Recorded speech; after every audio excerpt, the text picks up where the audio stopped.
Minisitiri w'intebe wa Canada yavuze ko Perezida Donald Trump yahinduye burundu umubano hagati ya Canada na Leta Zunze Ubumwe za Amerika.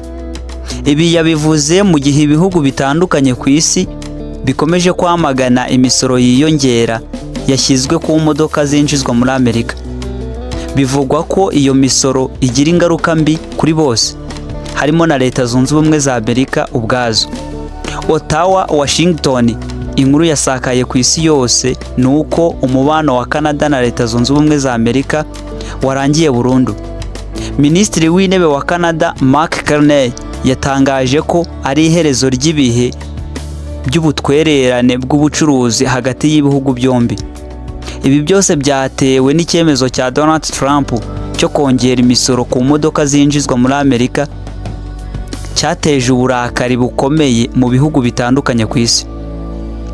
Iri tangazo ryatunguye benshi, bamwe bagira ngo ni ikinamico nk'iziba mu nama mpuzamahanga, ariko sibyo. Abayobozi b'ibihugu byinshi barasakuje, uburakari bwabo bwageze no mu miryango y'ubucuruzi, ndetse n'abaturage basanzwe batangira kwibaza niba Trump atari umunyapolitike wahisemo guteka imitwe aho gukemura ibibazo by'abaturage.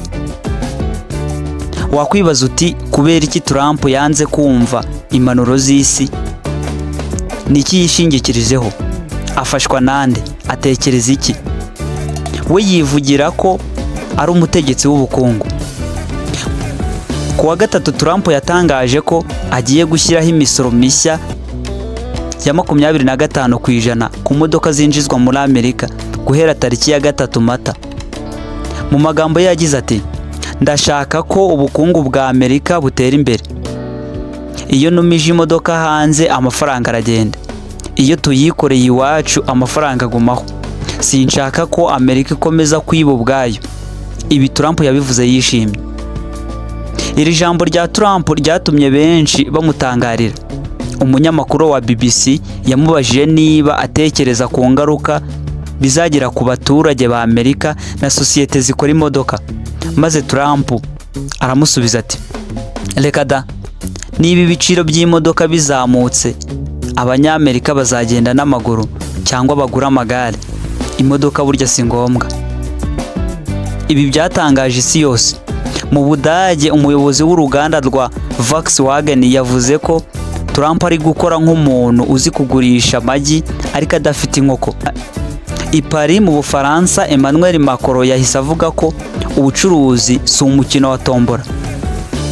Naho mu Buyapani Minisitiri w'intebe avuga ko iki cyemezo kidafite umutwe n'ikibuno. Canada yahise yemeza ko igiye kwihimura.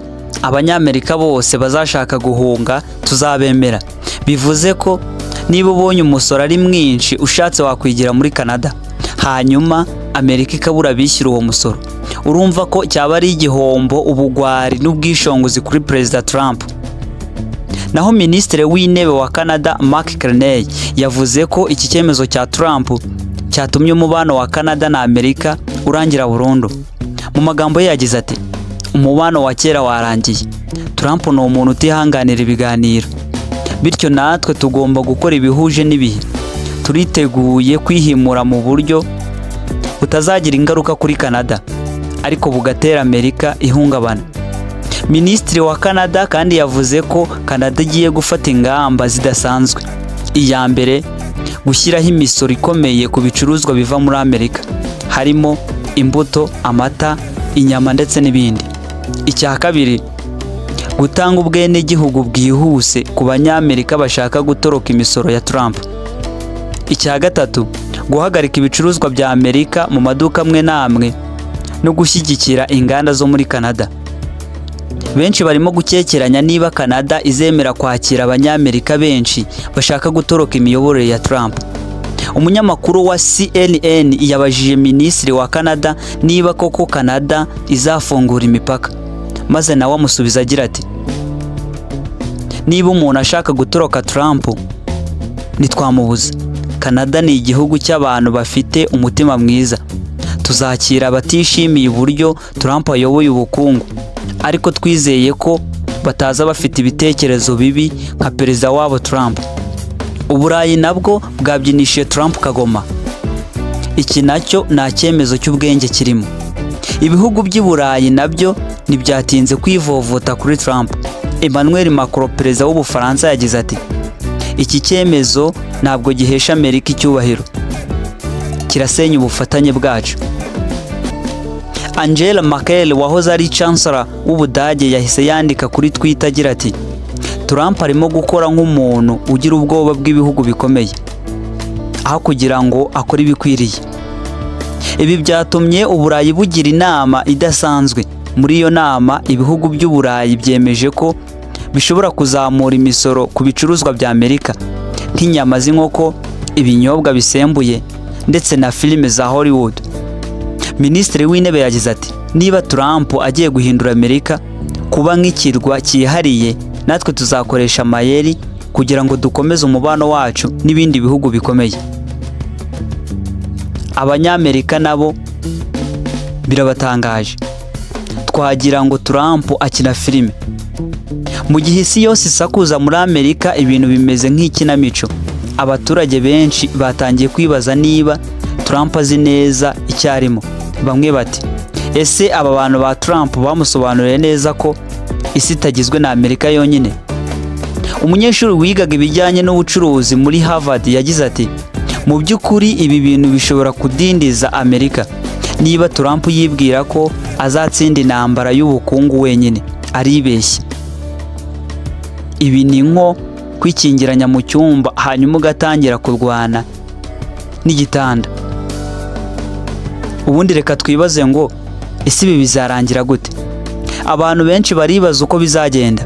Canada izihimura kuri Amerika, Uburayi buzazamura imisoro, Trump azisubiraho.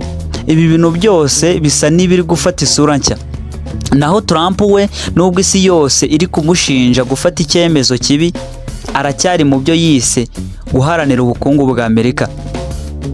Mu kiganiro n'abanyamakuru yababwiye ko niba banga imisoro yanjye bashatse bajya kugura imodoka muri Maris. Benshi batangajwe n'iri jambo.